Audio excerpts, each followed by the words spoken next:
Slight upgrade here, so we've got the one mass now. That weighs in at 29 grams. Try that again.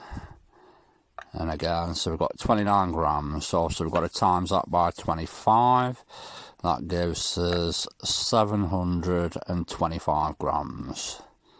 And again, 725. And again, 725 grams. So I've got a slightly softer spring here, and that uncompressed measures in at, you can't see now, can you? 101 millimeters. So here we have the one mass on the spring to measure the weight compression, and we have a remainder of 100.6 millimeters. So here we have the 25 mass on top of the spring to measure the weight compression, and we have a remainder of 90.9 millimeters.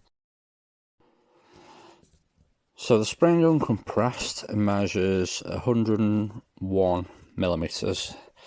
With the one mass on, we've got a measurement of 100.6, which means it compresses the spring under its own weight by 0.4 millimeters.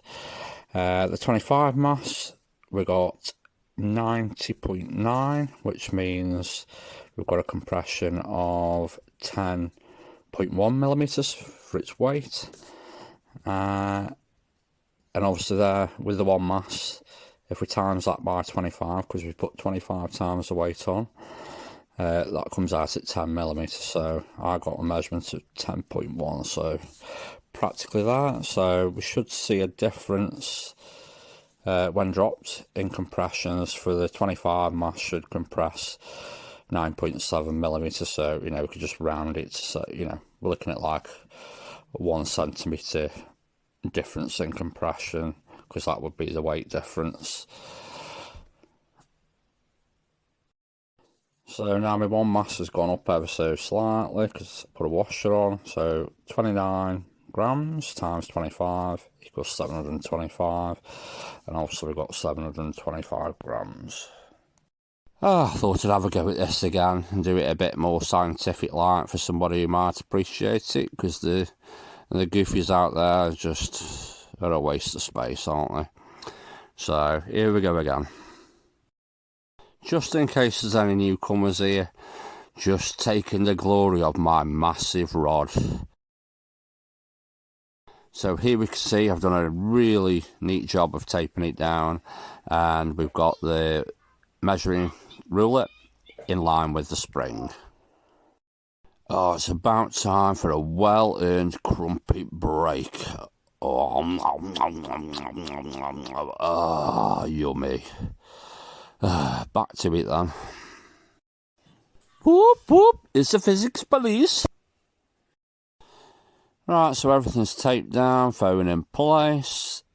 As you can see there, I've got the image of that. Tripods taped down as well, so that doesn't move. Obviously the whole setup's taped down, lights are taped down. So we're all good to go. Let's get to it, eh? This is just to show how it's released. So I'm simply pulling it up against the stop, and I open my fingers and let it drop. Some people might suggest it's dragging through my fingers, but it's in slow-mo. That's why it looks like that. In real time, you can see when it's dropped, it's dropped. I'm now dropping from the very top of the rod. It works out at 102 centimeters exactly. So this is just to show the one mass dropping as well. Same method, just pulling it up against the stop. We're now at 102 centimeters, and the 25 mass is dropping from 40.8 millimeters. All done now. I've just got to pack all this away. The joy. I did my best to verify the velocities. I took a crop very close to impact. For the one mass, I got 1.3 seconds. Times that by 5, we get 6.5. And I got 6.6 looking at the software. So it's not perfect, but it's close enough.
That's 10 individual drops there.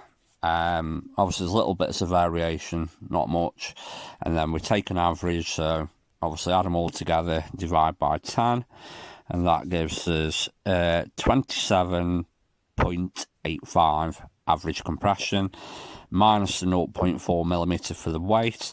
So the average compression for the one mass is 27.45, so that'll be its energy.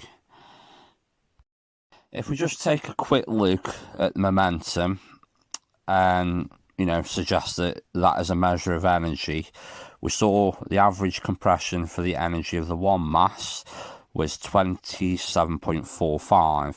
So if we were to say it's 5 times the momentum, therefore it will do 5 times the work or 5 times the compression, we would have 137.25. We would have to add on the weight compression as well, which would be 9.7 millimeters. So we'd have a total compression, if it was to compress 5 times as much, of 146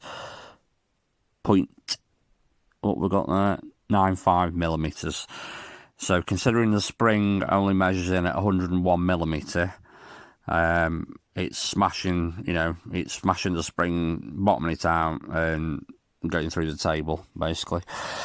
So if we were to fair to the argument and consider momentum as a measure of energy, so if we say P is a measure of energy, in terms of compression on the spring, we'd use the half kx squared. Obviously we're using the same spring, so we just want the x squared part. We want that to equal 5, so we'd have to root that. That gives us 2.236. So considering the one mass was 27.45, we times that by 2.236, and that would give us 61.37 millimeters. Plus the 9.7 of the weight, so we'd be looking at an average compression of 71.07 millimeters if that was the case. I will show that roughly, just a quick look at that as what it would look like, and then obviously we'll get on to the real results.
So there we've seen 10 individual drops of the 25 mass. Again, take an average.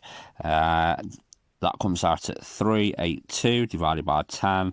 So the average is 38.2 millimeters of compression, minus the weight that I measured, which was 9.7.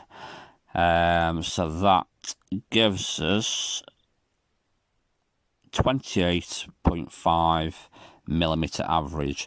For the one mass, we got a 27.45 millimeter compression average.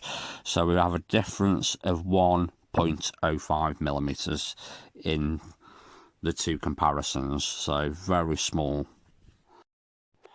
We can see that, obviously they are the same energy pretty much. But if we were just to go back and look at the momentum arguments, we got an average compression for the 25 mass at 38.2, including the weight. Again, I calculated if momentum was a measure of energy, we'd get 71.07 on average. So that's a difference of 32.87 millimeters, which is like nearly 3.3 centimeters shy, if obviously if momentum was a measure of energy, which it's clearly not. So in conclusion, there we can see that they are pretty much the same energy. There's a very small discrepancy of 1.05 millimeters in the two readings. I will show the two lowest compressions of each against each other and the two highest compressions of each against each other, just to see the gap, which is around about 1 centimeter, which is kind of what I predicted to start with. 9.7 millimeter to 1 centimeter, it's 0.3 of a millimeter. But yeah, it's pretty much there. So thanks for watching, and I hope you enjoyed. In the comparison of the two lowest ball compressions and the two highest ball compressions, it's the shaded area in white that shows the difference, and in both it's around about 1 centimeter. I predicted 9.7, it's a little bit over.